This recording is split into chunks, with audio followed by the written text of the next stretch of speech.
This week we read Parshat VaYechi as we come to the end of Sefer Breshit, the book of Genesis.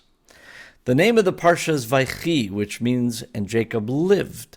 But really it's about Jacob on his deathbed, blessing his sons before he dies. We actually have two Torah portions that have the word Chai, meaning life, in their names. The other one is Chai Sarah, the life of Sarah, which is also actually about Sarah's death. In this week's Torah portion, VaYechi, we read about Jacob's final days. So what should we learn from this? Well, it's interesting that in Jewish tradition, we remember the loved ones that we've lost not on their birthdays, but on their yortzites. I guess human beings are just awful at appreciating what they have until they lose it. So now that we've come to the end of Genesis, what are the most important lessons that we're supposed to take from this book? Well, if you remember near the beginning of Genesis, just as humanity is getting started, Cain kills Abel. And God asks Cain, "Where's your brother?" And he answers, "Hashomer Achi Anochi, am I my brother's keeper?" It is the rest of the Torah that answers that question. In the Joseph story, the brothers didn't get along all that well either.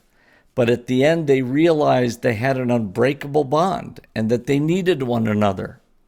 Throughout the rest of the Bible, the people of Israel learn just how much their fate is intertwined.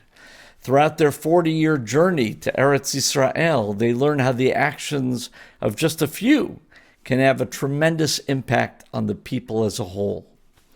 This week, I'll also be journeying to Eretz Yisrael, to the state of Israel. And if there's anything that the horrific events of October 7th and the war that followed has shown us, it's how we have to answer that question. Hashomer Achi Anochi, am I my brother's keeper? The answer has to be a resounding yes. We learned that what happens in Israel deeply affects Jewish people everywhere. And ultimately, we all need and we all rely on one another. Since October 7th, I've been yearning to get back to Israel, to volunteer, to be there with family and friends, to visit the injured, to bear witness with the families of the hostages, and basically to support our people at this time when they desperately need our support. I'll hope to give you all updates as I'm able, tell you more about the trip when I return.